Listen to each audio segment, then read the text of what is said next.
बच्चा आज मेरा टॉपिक है त्रिभुज गणित भाग 2 का 9वीं कक्षा में।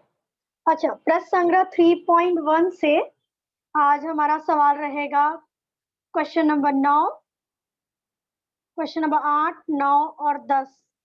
ये 3 सवाल आज हमें करने हैं। इस सवाल से रिलेटेड जो भी आपके डाउट्स रहेंगे तो इस सेशन में आपका क्लियर किया जाएगा, जो भी डाउट्स है। ठीक है,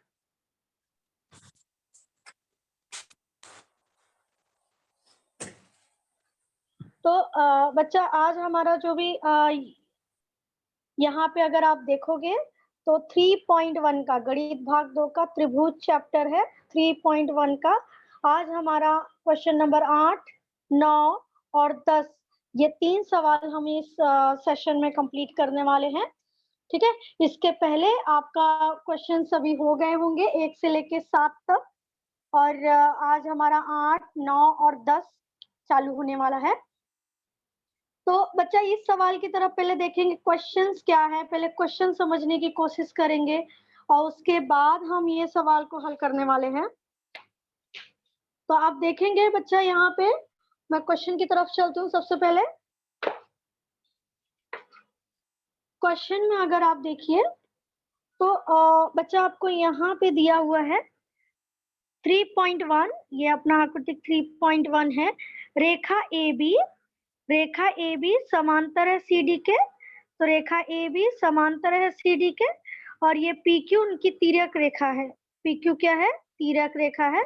और वहां पे एक चीज और बोली हुई है कि ये जो पीटी है, पीटी जो रेखा जो किरण है वो पीटी और यहाँ से क्यूटी, ये है पीटी और यहाँ से क्यूटी, वो बी पी क्यू, मतलब अगर आप देखो ये बी पी क्यू ये जो है समद्विभाजित कर रही है, मतलब इसको 2 बराबर भागों में बांट रही है। ये P B P Q, B P Q को ये जो पीटी है ये 2 बराबर भागों में बांट रही है। मतलब अगर मैं यहाँ पे एक्स लिखती हूँ तो ये 2 बराबर भागों में बांट रही है। उसी तरह से अगर क्यूटी की बात करूं तो क्यूटी भी एक कोण समद्विभाजक है जो हमें किसका कर रही है। यहाँ देखो पी क्यू डी, मतलब अगर मैं यहाँ पे y लिखूं तो ये y रहेगा, ये एक्स एक्स और ये वाई वाई। तो अगर आप ध्यान से देखो तो ये पीटी समद्विभाजक किसका है? बी पी क्यू का। और यहाँ पे अगर आप ध्यान से देखो ये क्यूटी है, तो क्यूटी किसका समद्विभाजक होगा? पी क्यू डी का समद्विभाजक होगा। तो ये दोनों बराबर हो जाएंगे, ये दोनों वाई वाई में हम लोग ने मान लिया है। अच्छा, हमें सिद्ध क्या करना है कि पी टी क्यू बराबर 90 डिग्री है। अगर हम ध्यान से देखो तो यहाँ आ जाएगा पी टी क्यू 90 डिग्री बोला हुआ है ये वाले कोण को। ठीक है, तो पहले ये दोनों कोण को देख लेते हैं कितने मान है, फिर आगे देखते हैं कि कैसे इस सवाल को हल करना है। तो आइए हम लोग इस सवाल को हल करते हैं। बच्चा बहुत इजी, बहुत मजेदार सवाल है, सिर्फ हमें थोड़ा सा समझना पड़ेगा, समझ के ही आंसर्स आने वाले हैं। और एक एक चीजें आपको एक एक पॉइंट्स आपको क्लियर करना, जो जो हमें दिया है पहले हमें यहाँ पे लिखना है, तथ्य लिखना है, फिर हमें उससे मानना है और आगे के एक सवाल हमें करना है। ठीक है, तो बच्चा अगर आप देखो सवाल की तरफ तो यहाँ पे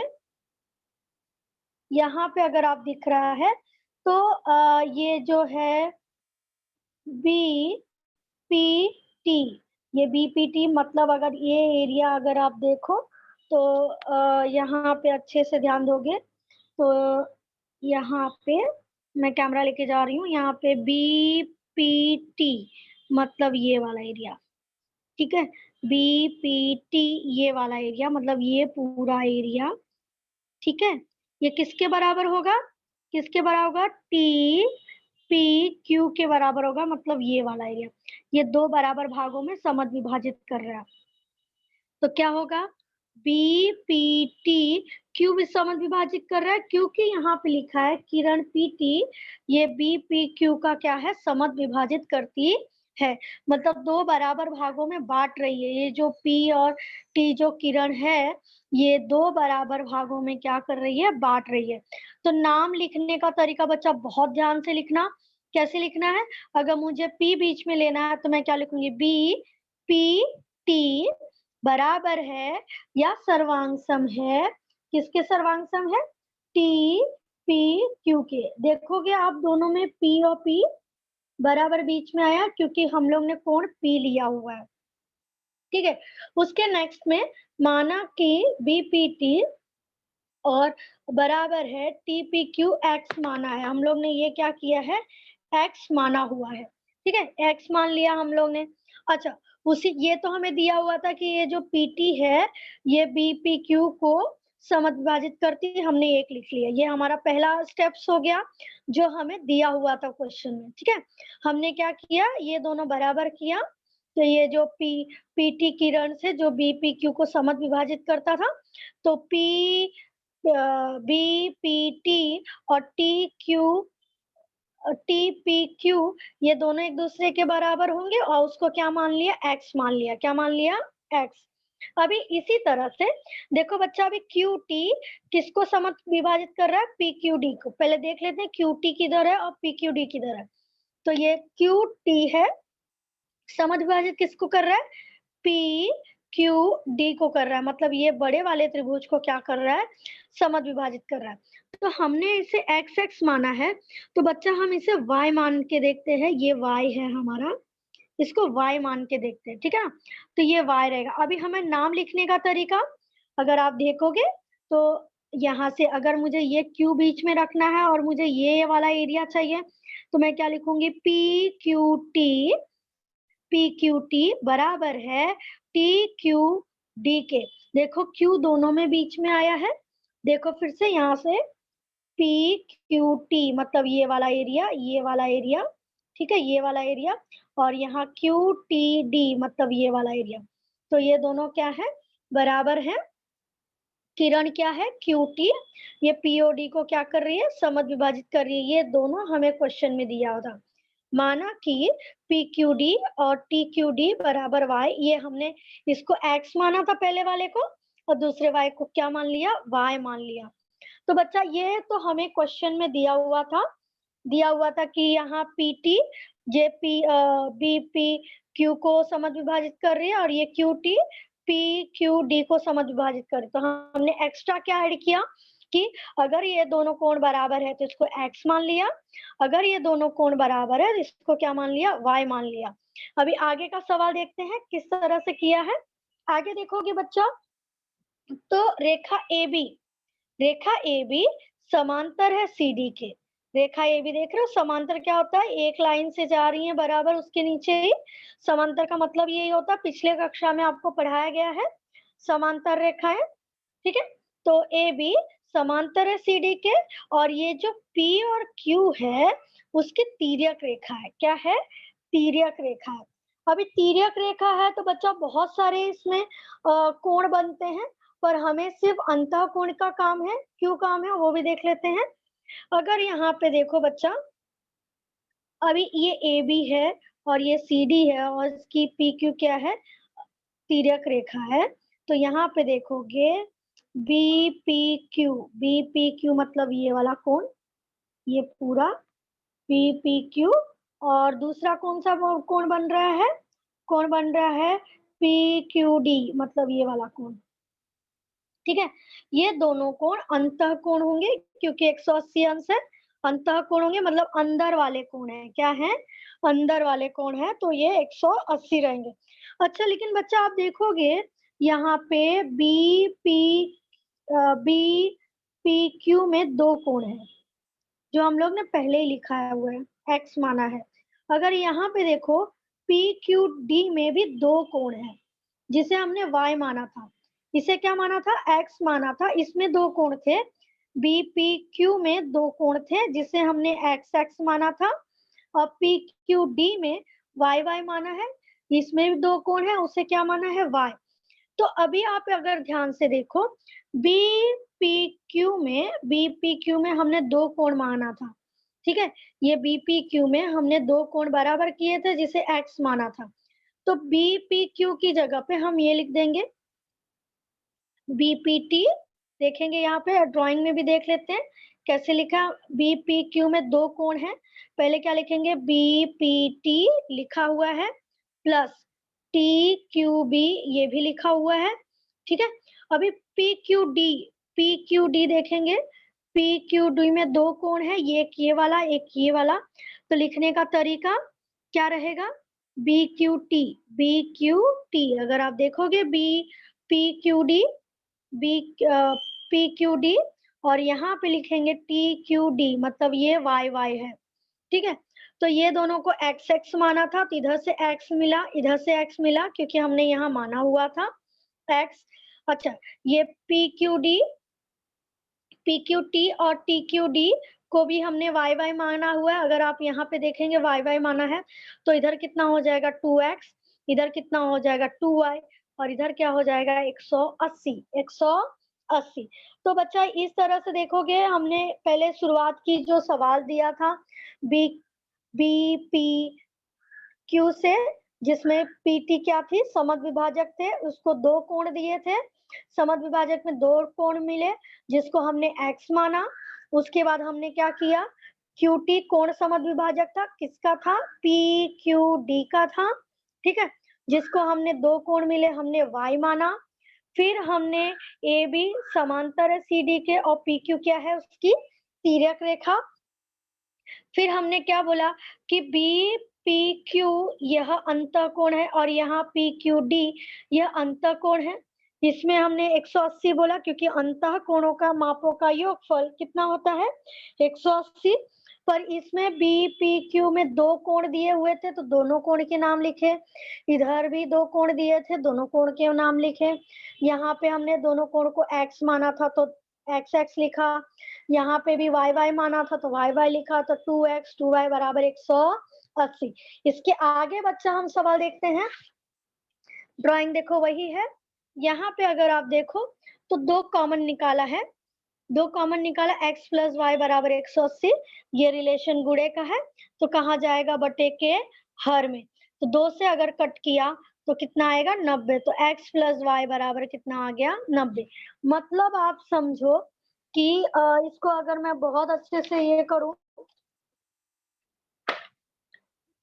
इसको दर्शाऊं इस चीज को बहुत अच्छे से, तो यहाँ पे आप देखोगे ये जो x है, ये वाला, ये x और y, ये दोनों का टोटल कितना हो गया 90। कितना हो गया 90 हो गया। ये x और y ये दोनों का टोटल क्या हो गया 90 हो गया, जो हमने निकाला है x प्लस वाई बराबर 90, ये दोनों का टोटल 90 हो गया, ठीक है।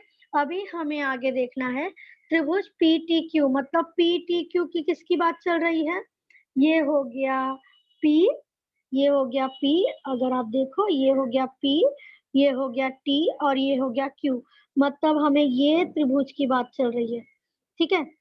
ये त्रिभुज में तीन कोण है, पहला P है, फिर Q है और T है, तीन कोण है। तो तीनों कोणों का हम लोग ने तीन नाम में लिखा है। कैसे लिखेंगे, अगर मुझे T लेना है, T बीच में लेना है, तो मैं क्या लिखूंगी PTQ, PTQ कोण PTQ। अगर मुझे P लेना है तो मैं क्या लिखूंगी TPQ। तो P बीच में, देखो ये T लेना था, तो हमने क्या किया PTQ, मतलब T को कहाँ रखा बीच में, तो T कोण लिख लिया हम लोग ने। अब मुझे Q कोण लिखना है, तो Q कोण लिखने के लिए मैं क्या करूंगी TPQ, मतलब ये हो गया TPQ, ये P बीच में आ गया, देखोगे P बीच में, तो P का भी लिख लिया हम लोग ने। अब मुझे कोण Q लिखना है, तो कोण Q कैसे लिखेंगे TQP, तो ये देखो Q बीच में आ गया, इस तरह से यहाँ TPQ, तीनों कोण बराबर 180। त्रिभुज के तीनों कोणों के मापों का योगफल 180 अंश होता है, ठीक है। त्रिभुज के तीनों कोणों के मापों का योगफल 180 अंश होता है। तो देखो यहाँ PTQ का मान नहीं दिया है, लेकिन बच्चा ये जो x और y का मान दोनों का प्लस कितना दिया है 90, ठीक है। ये 180, तो x प्लस y का मान कितना आया था 90, तो हमने यहाँ 90 रख दिया। तो PTQ बराबर 180, ये प्लस है, इस साइड आके क्या हो जाएगा 90, तो यहाँ PTQ बराबर क्या हो जाएगा 90। तो यही हमें सिद्ध करना था सवाल में कि PTQ बराबर क्या होना चाहिए 90। देखिए हम लोग को यही सवाल में सिद्ध करना था, PTQ बराबर क्या होगा 90। तो हमारा इस तरह से सिद्ध हो गया सवाल को पहले हमने क्या किया, बहुत एक छोटा सा रिवीजन आप लोगों के लिए। तो हमने क्या किया था, सबसे पहले हमने पीटी किया था। पीटी कौन सा, किरण पीटी जो है कौन समझ विभाजक है, बीटी बी पी क्यू का, और यहाँ से क्यू टी कौन समझ विभाजक था, पी क्यू डी का। ठीक है, इस तरह से। और यहाँ पे हमने एक्स एक्स माना था, ये वाई वाई माना था, तो 2x 2y बराबर 180 अंश। और उसके बाद हमने इसको दो कॉमन निकाला तो 90 आया। त्रिभुज के तीनों कोणों का मापों का योगफल 180, 180 में से 90 गया तो कितना बचा, बचा 90। और वही हमें साबित करना था, पी टी क्यू बराबर क्या हो गया, 90। क्लियर है? तो बच्चा इस तरह से आप, अभी हम 9वां सवाल करने वाले हैं। ये सवाल भी बहुत इजी है, बहुत मजेदार है। अगर आकृतिक में दी गई जानकारी के आधार से ए बी और सी के माप ज्ञात करो। ठीक है, तो हम ड्राइंग की तरफ चलते हैं। ये ए है, ये बी है और ये सी है। लेकिन यहाँ पे आप देखो तो ये 70 अंश दिया हुआ है हमें सवाल में। तो बच्चा ये 70 अंश है, तो कोण बी बराबर भी क्या होगा, 70 अंश होगा। कौन से प्रमेय से, शीर्षाभिमुख कोण से। अगर ये 70 अंश है तो ये भी क्या होगा, 70 अंश होगा। ठीक है, उसके बाद बच्चा आपको हमने पिछले कक्षा में पिछले लेक्चर में भी मैंने आपको ये पढ़ाया था कि रेखीय युगल कोण, मतलब देखो बच्चा ये जो एक लाइन है उसमें जो ये दो कोण की निर्मित हो रही है, तो ये दोनों कोणों का मापों का योगफल कितना होता है, 180। इसको क्या बोलते हैं, रेखीय युगल कोण। क्या बोलते हैं, तो ये C प्लस 100, C प्लस 100 बराबर 180 अंश रेखीय युगल कोण। तो C बराबर ये 100 है, ये इसका पक्षांतर होगा तो माइनस हो जाएगा, प्लस का क्या हो जाएगा, माइनस। तो C बराबर क्या हो जाएगा, 180 माइनस 100 बराबर कितना हो गया, 80 अंश। कितना हो गया, 80 अंश हो गया। ये चीजें, ये हमारा आंसर आ गया। उसके बाद अगर देखो बच्चा, हमने बी निकाल दिया, सी निकाल दिया, हमें ए निकालना है। तो त्रिभुज के तीनों कोणों के मापों का योगफल कितना होता है, 180। तो कोण ए, कोण बी, कोण सी बराबर 180। ध्यान से देखेंगे, इसकी वैल्यू बी की वैल्यू कितनी निकल गई, 70, और सी की वैल्यू कितनी निकल गई, 80। तो ये 70, 80 और ए की वैल्यू निकालनी है। तो कोण ए, कोण बी और कोण सी बराबर 180 अंश। तो ए की वैल्यू नहीं दी है, बी की वैल्यू कितनी है, 70, कोण सी की वैल्यू 80 प्लस बराबर 180। अभी ये दोनों को जोड़ने के बाद 70 प्लस 80 कितना होता है, 150 बराबर 180। कोण ए बराबर 180 माइनस 150। ठीक है, 180 माइनस 150, तो 180 में से 150 गया तो कितना आता है, 30। तो ए बराबर कितना आता है, 30। इस तरह से बच्चा कोण ए, बी और सी का मान निकल गया। कोण ए का मान 30 अंश, कोण बी का मान यहाँ पे 70 अंश निकाला था हम लोग ने, और कोण सी का मान क्या हो गया, 80 अंश। अगर आप ये तीनों को जोड़ेंगे तो बच्चा कोण ए, कोण बी और कोण सी दोनों तीनों को जोड़ेंगे तो 180 आएगा। चेक कर लेते हैं, 30 और 70 कितना होता है, 100, 100 प्लस 80 जोड़ेंगे तो कितना आ जाएगा, 180।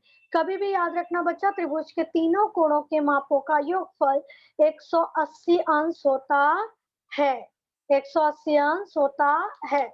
बच्चा अब हम अपने लास्ट सवाल की तरफ चलते हैं, क्वेश्चन नंबर 10। क्वेश्चन नंबर 10 भी बहुत ही अच्छा सवाल है, बहुत मजेदार सवाल है। थोड़ा लेंदी है, लेकिन अगर आप समझोगे तो बहुत इजी लगेगा। तो पहले हम क्वेश्चन की तरफ चढ़ते हैं। इस सवाल में हमें 2 सवाल सिद्ध करने हैं, तो हम लोग पहले टेक्स्ट बुक की तरफ चलते हैं।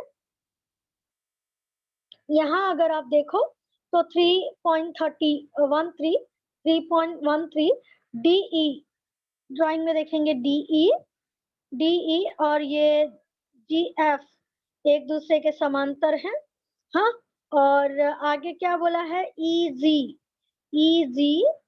और एफ जी क्रमशः, ईजी और एफ जी क्रमशः डीईएफ और एफ एम डीएफएम को समत विभाजित करता है। तो हमें सिद्ध करना है डीईएफ बराबर होगा एफ डी एफ देखो यहाँ पे क्या दिया,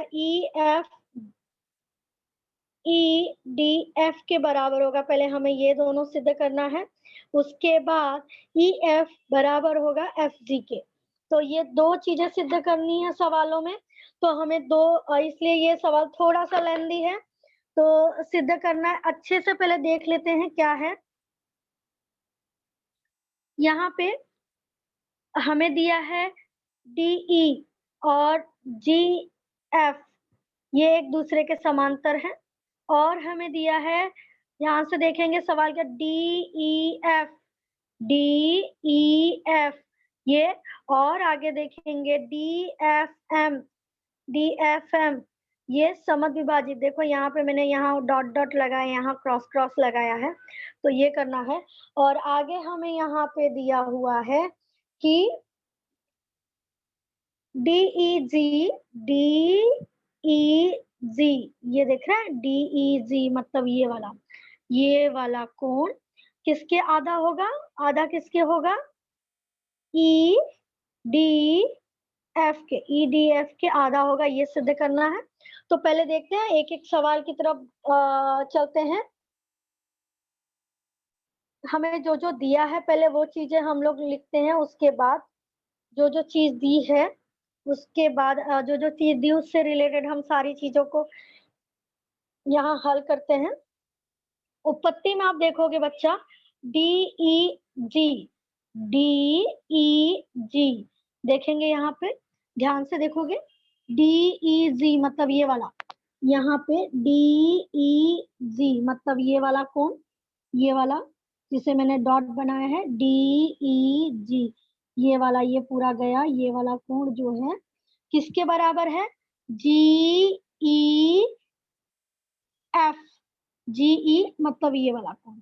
देखो मैंने वही चीजें यहाँ लिखी है, ध्यान से देखोगे, डी जी, और यहाँ से क्या लेंगे, जी एफ, ये दोनों बराबर है।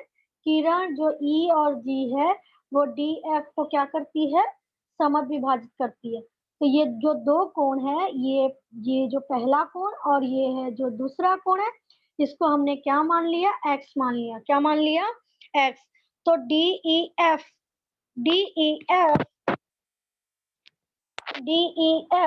इसको हमने x मान लिया, डी ई एफ बराबर डी ई जी एक्स है, और जी ई एफ बराबर भी क्या है, x। तो D E F x x कितना होता है, 2x। ये कथन 2 हो गया, ये कथन 2 हो गया। तो इसमें अभी देखेंगे डी ई एफ में ये x हो गया, ये x हो गया, मतलब कितना हो गया, 2x। तो हमने तो जो हमें कोण समद्विभाजक बोला था, ये इसे जो बोला था डीईएफ का, तो हमने क्या निकाला, उसका 2x निकाला। क्या निकाला, 2x निकाला। आगे हम देखते हैं, रेखा डी और यहाँ से जीएफ, रेखा डी और जीएफ, ये उसकी तिर्यक रेखा क्या है, तिर्यक रेखा क्या है, ईएफ। क्या है, ईएफ। ये दिख रहा है आपको, अगर आपको ध्यान से देखो, एक सेकेंड यहाँ पे अच्छे से देखोगे आप लोग,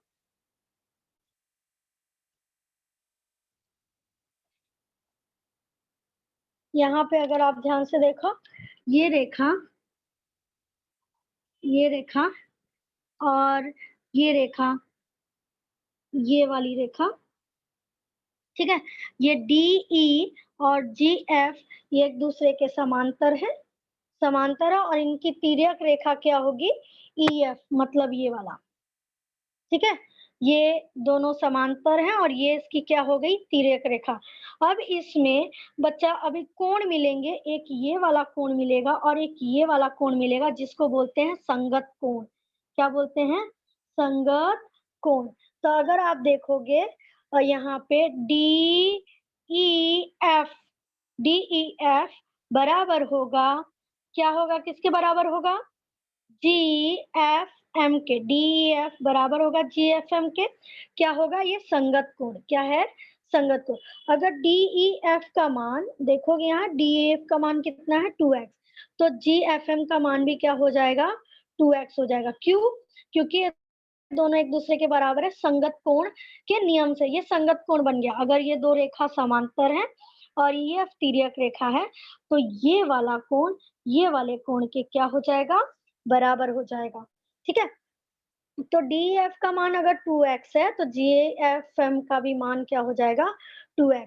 अब हम इसकी तरफ चलते हैं, यहाँ पे देखोगे अभी हम PG की तरफ चलते हैं, जो PG हमने दिया था यहाँ पे, तो ध्यान से देखेंगे।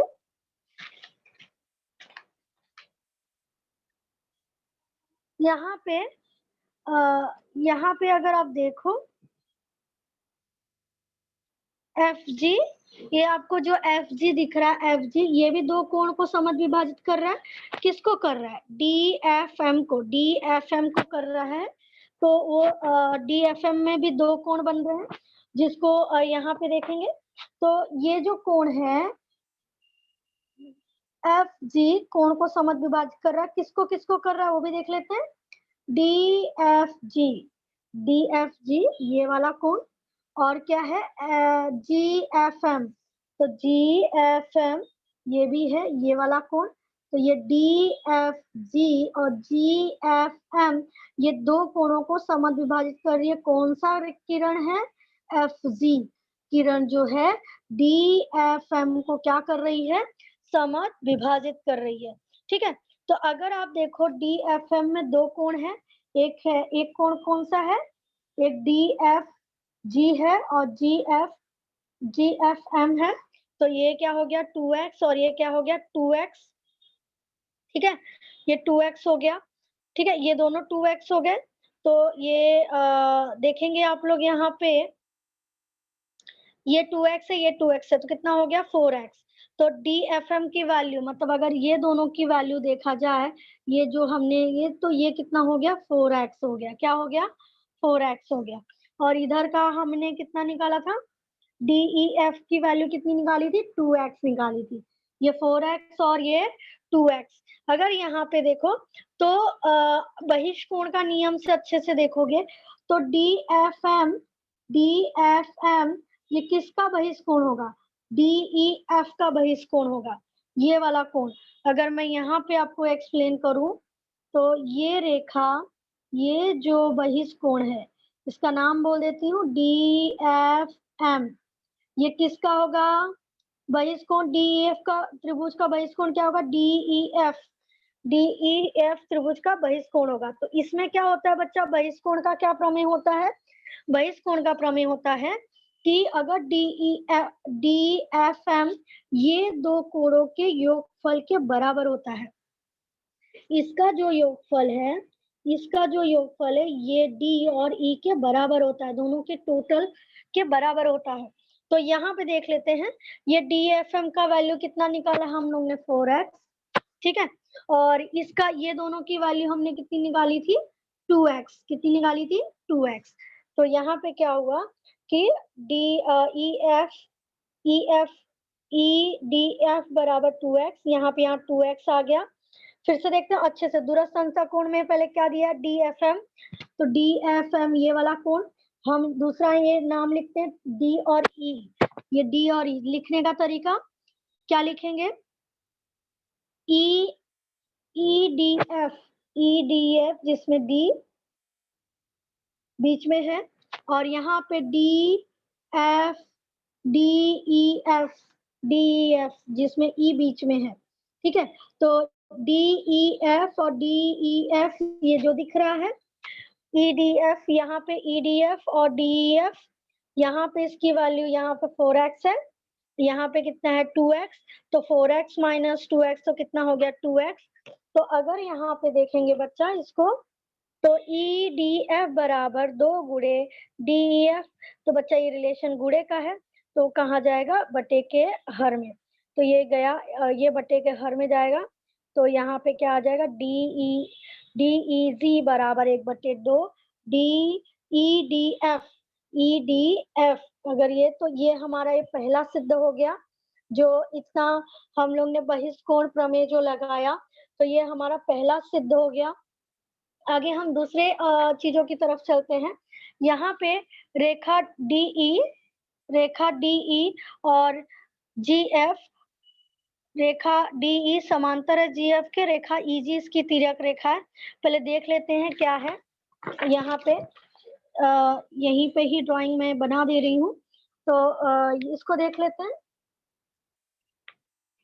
ये यहाँ पे ये चीजें आप देखेंगे, ये रेखा है, इसको सॉल्व करने के लिए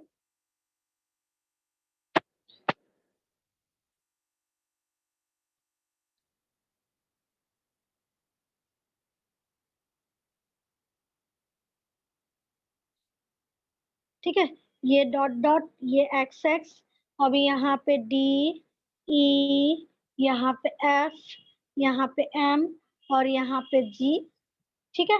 और ये तो अगर आप देखोगे डी क्या बोला है, डी ई, ये डी ई और जी एफ ये समांतर है, और ई जी इसकी क्या है, ई जी इसकी तिर्यक रेखा। अभी ये तिर्यक रेखा बन गए, मतलब आप ध्यान से देखोगे तो ये डी और ये जी एफ ये समांतर है, और ये इसकी क्या बन गई, तिर्यक रेखा बन गई है। तो यहाँ पे देखेंगे कि डी ई जी मतलब ये वाला कोण, डी डी ई जी ये वाला, और यहाँ पे क्या मिल गया, जी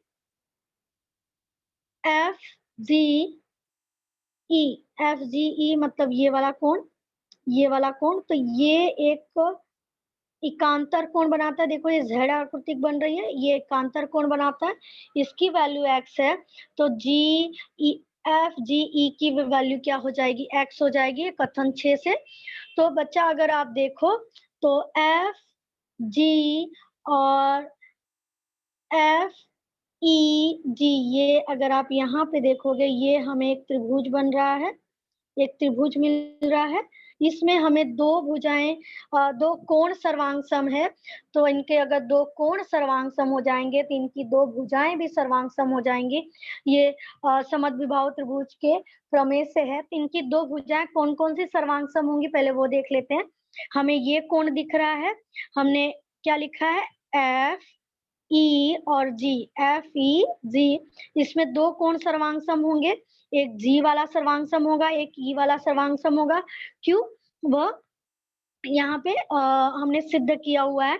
तो ये हो जाएगा एफ जी और ई, मतलब ये वाला कोण, ये वाला जी वाला, ये देखो बीच में जी है, और यहाँ जी ई एफ, तो जी ई एफ मतलब ये वाला कोण, ये दोनों सर्वांग सम है कथन 1 तथा 6 से। तो इसका मतलब अगर ये दोनों सर्वांग सम है तो ई एफ बराबर किसके होगा, एफ जी के, मतलब ये दोनों क्या हो जाएंगे, बराबर। अगर ये दो कोण सर्वांग सम है तो इनकी दो भुजाएं भी क्या हो जाएंगी, सर्वांग सम। तो बच्चा इस तरह से हमारा ये जो लेक्चर है, ये अगर इससे रिलेटेड कोई भी आपको डाउट है तो बच्चा आप पूछ सकते हैं।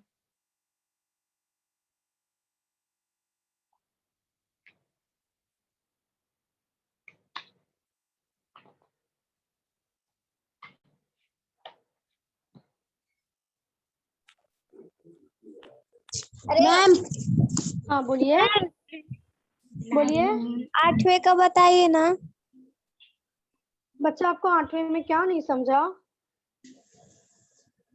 क्या नहीं समझा इसमें, मुझे एक पॉइंट बताओ। जैसे देखो बच्चा, मैंने ये चीजें एक्सप्लेन की है कि हमें पूछा क्या गया है, पी टी क्यू बराबर 90 डिग्री हमें बताना है। तो सबसे पहले जो हमें दिया है कि यहाँ पे पी टी, ये बी पी क्यू का क्या है, समद्विभाजक, इसे एक्स मान लिया, इसे भी एक्स मान लिया। अगर हमें यहाँ पे क्यू टी हमें समद्विभाजक बोला है पी क्यू डी का, तो इधर वाई मान लिया, इसे वाई मान लिया, ठीक है। तो हमने इसे, अगर आप देखो A B, Rekha A B समांतर है सी डी के और पी क्यू तिर्यक रेखा है, तो ए बी और सी डी समांतर है, पी क्यू तिर्यक रेखा है, उसमें दो कोण बनते हैं, एक बी पी क्यू और दूसरा क्या बनता है, पी क्यू डी, ठीक है। वो अंतः कोण बन जाते हैं, अंतः कोण का वहां पे 180 अंश होता है। इसमें बी पी क्यू में दो कोण थे जिसे हमने एक्स एक्स माना था, मैंने यहाँ लिख दिया है। PQD में दो कोण थे जिसको हमने वाई वाई मान लिया था, बराबर 180 अंश, तो 2x + 2y बराबर 180 अंश। तो हमने दो कॉमन निकाल लिया, इसमें से और इसमें से दो कॉमन निकाल लिया। तो यहाँ पे अगर आप देखोगे दो कॉमन निकाल लिया तो क्या हो गया, 2x + 2 2 बाहर निकाल लिया, ब्रैकेट में x प्लस वाई बराबर 180 अंश, ये रिलेशन गुणे का 2 बटे के 2 में गया, हर में गया, तो इसे 2 से कट किया तो 90 आ गया। तो x प्लस वाई की वैल्यू कितनी आ गई 90। हमें बस यहाँ पी क्यू टी की मान वैल्यू निकालनी थी। तो हमने त्रिभुज के तीनों कोणों का माप 180 दिया हुआ था बच्चा। इसमें देखो x और y दिया हुआ है, यहाँ पी टी क्यू, तीनों कोणों का देखो, कोण p, कोण q और कोण t, कोण p, कोण q और कोण t का दोनों तीनों कोणों का माप 180 होता है। इधर x है, इधर y है, इसकी वैल्यू नहीं दी है, और x प्लस वाई की वैल्यू कितनी आई है 90। अभी ये जो प्लस है इस साइड जाके हो जाएगा माइनस, तो 180 में से माइनस करेंगे 90 तो कितना आएगा, पी टी की वैल्यू कितनी आ जाएगी 90, जो हमें ये ज्ञात करनी थी। Thank you teacher. वेलकम बच्चा।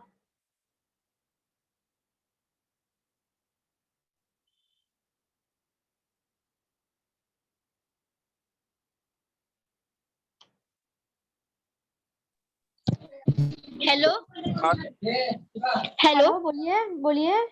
हेलो टीचर, वो जो लास्ट वाला था ना टीचर, वो मुझे थोड़ा सा नेटवर्क इशू था, बोल के कुछ समझ में नहीं आया टीचर, वो ठीक से समझाओगे क्या? कौन सा सवाल? लास्ट वाला टीचर, वो 10th का। ओके, देखते हैं ये सवाल। बच्चा इसमें 2 चीजें सिद्ध करनी है हमें, एक यहाँ D E F 1/2 E F हमें सिद्ध करना है।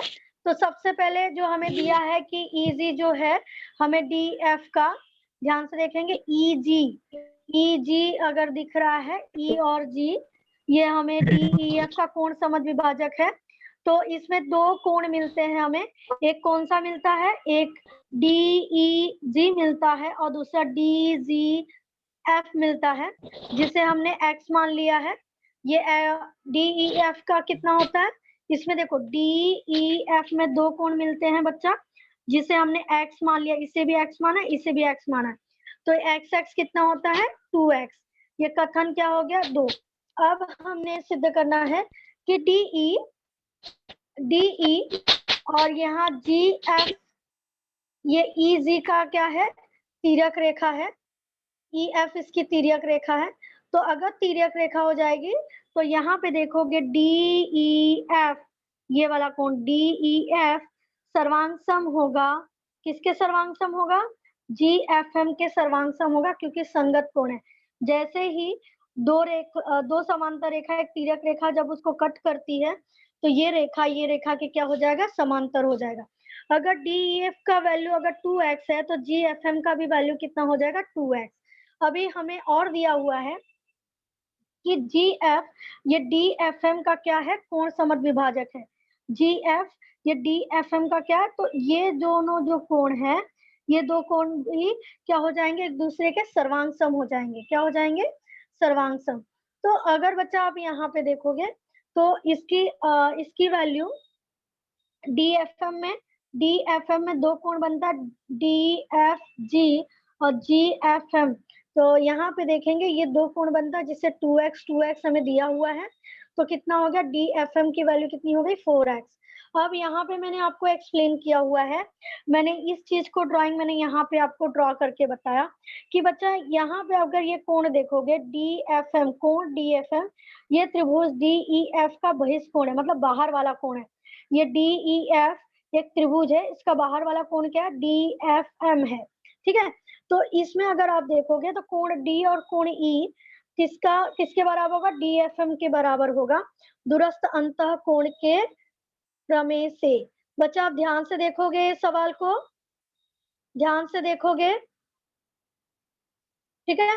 तो DFM का वैल्यू कितना है 4x, यहाँ पे 4x है, यहाँ पे EDF बराबर 2x, इसका मान कितना है 2x। देखो यहाँ पे हमने निकाला था ना, DEF बराबर कितना है 2x, तो यहाँ DEF की जगह 2x लिखा, यहाँ पे आ जाएगा EDF बराबर 2x माइनस 2x, कितना हो गया 4x में से 2x गया, कितना बचा 2x बचा। फिर यहाँ पे आप देखोगे कि ये इसका डबल हो जाएगा, ठीक है, DEG का, तो अगर ये रिलेशन गुणे का है तो बट्टे के हर में जाएगा, तो DEG का क्या होगा, ये आधा हो जाएगा, ये DEG का आधा हो जाएगा। किसका आधा हो जाएगा, EDF का क्या हो जाएगा, आधा हो जाएगा। ये हमारा पहला सिद्धिकरण है। और दूसरा हमें सिद्ध करना है EF बराबर FG के। तो ये चीजें मैंने यहाँ पे सिद्ध की हुई है। यहाँ पे देखोगे, यहाँ DE और ये GF क्या है, समांतर रेखा है, और EG इनकी क्या है, तिर्यक रेखा है। तो अगर इनकी तिर्यक रेखा है यहाँ पे है, तो यहाँ पे आप देखोगे कि DEG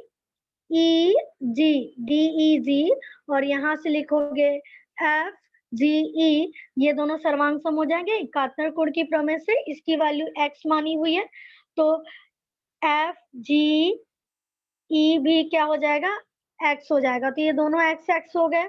फिर यहाँ पे हमने ये जो त्रिभुज है इसको ले लिया, इसमें क्या लिखा है, ये कौन सा त्रिभुज है, यहाँ पे देखेंगे FEG में देखेंगे कि ये यहाँ पे कोण G और कोण G और कोण E सर्वांग सम है।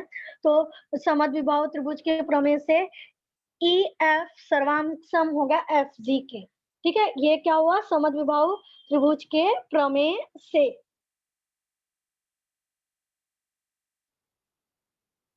अभी बच्चा आपको कोई डाउट है?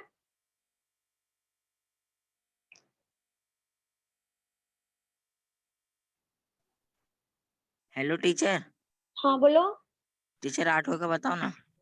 बच्चा 8वें का अभी मैंने रिपीट किया हुआ है सवाल बच्चा। टीचर पहले का बताओ ना। बच्चा पहला ही 8वां सवाल है। Yes teacher.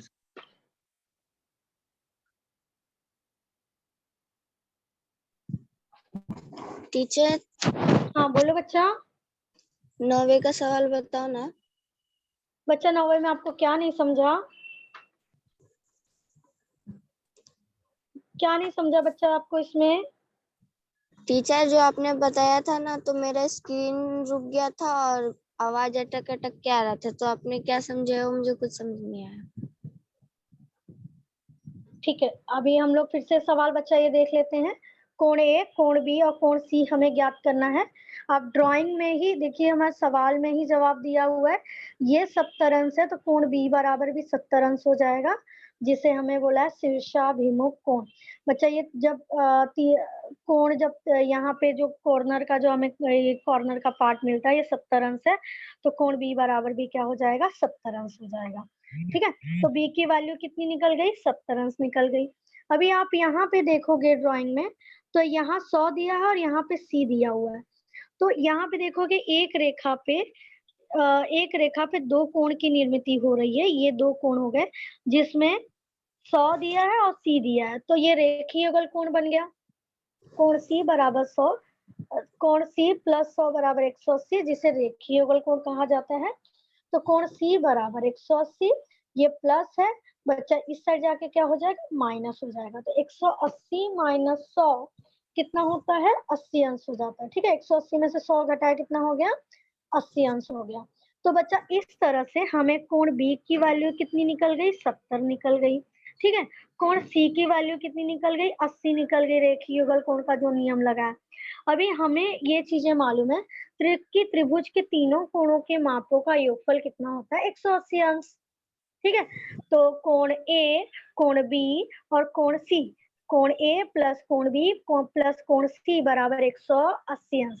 तो कोण A B बराबर कितना है, 70 जो हमने निकाला था, कोण C बराबर जो हमने यहाँ पे 80 अंश निकाला था, बराबर 180 अंश। ठीक है, ये दोनों का टोटल अगर बच्चा हम करें तो कोण A प्लस 150 बराबर 180 अंश। ठीक है, तो ये प्लस है, इस साइड जाके क्या हो जाएगा, माइनस। तो कोण A बराबर कितना आ जाएगा, 30 अंश। तो बच्चा इस तरह से हमारे सारे सवाल का आंसर्स आ गए। कोण A बराबर 30 अंश जो हमने यहाँ निकाला था, कोण B बराबर यहाँ 70 अंश दिया था जो शीर्षाभिमुख कोण से निकाला, और कोण C बराबर 80 अंश जो रेखीय युगल कोण से हमने निकाला। तो बच्चा इस तरह से ये सवाल हो गया है। इसमें कोई डाउट है बच्चा आपको? नहीं teacher, thank you teacher. Welcome बच्चा। मिस हाँ बोलिए सर। समय हो गया, आप लास्ट स्टेटमेंट दे दीजिए और एंड कर दीजिए क्लास। हमने 3.1 का अध्ययन किया है। धन्यवाद।